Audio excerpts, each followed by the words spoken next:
gariin bahu dibilee gurraatti dhibbalama atuu tikishootana maaltu si barsiise dhibbanama atuu tikishootana maaltu si barsiise dhibbanama karaan shagariin dhabu doomiin baasuu turungoo malee anuu foona baaqiyaa waan biraan barbaadu dhungoo malee anuu foona baaqiyaa waan biraan barbaadu dhungoo malee askootu dhagaaratti waa marri tolee tole akka gaaritti askootu dhagaaratti waa marri tolee tole akka gaaritti.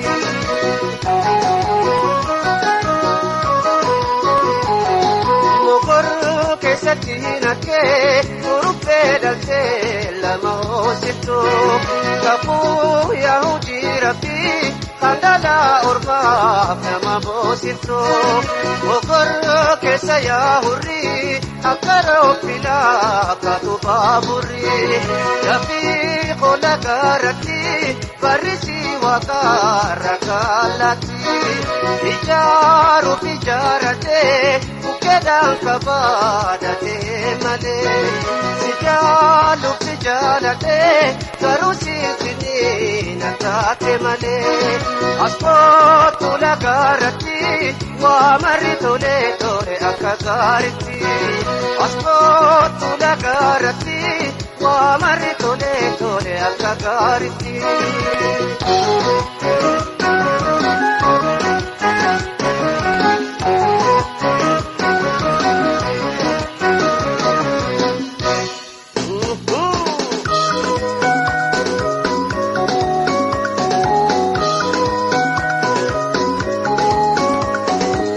Fakomodiho esuma tesorisi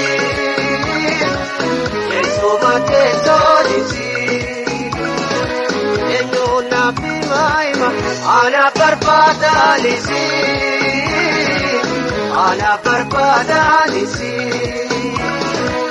amma narkumbokot ani jatoti nijasi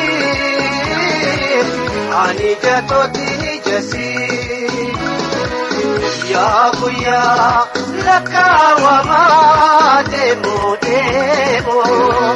na dhageessa waan sitti dhaamu.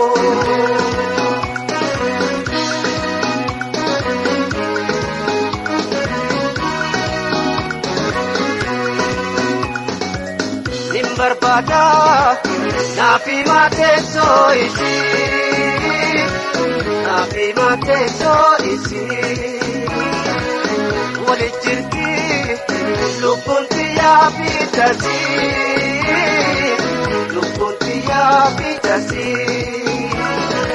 ehin mokatu alkani guya barbadasi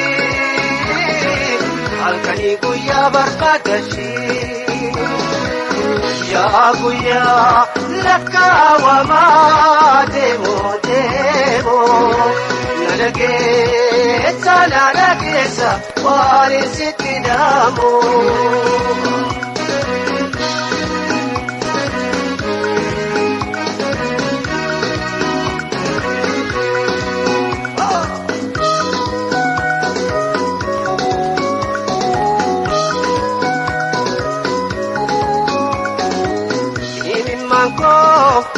Ya enati dimisa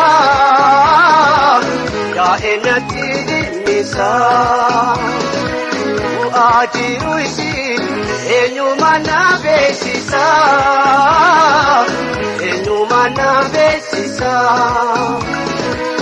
aniyani si abdul oli kana kachisa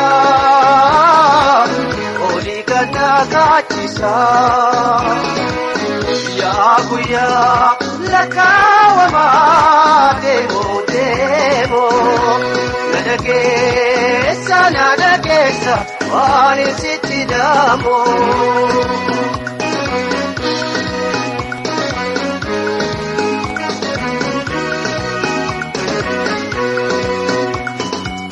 Ninjaalladha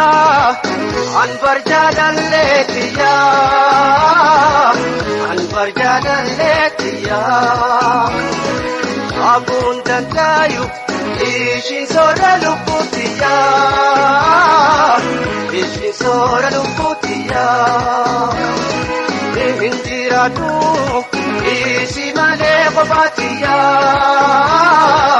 Ani si malee qofaatiyaa Yaa guyyaa lakkaa'amaa deemoo na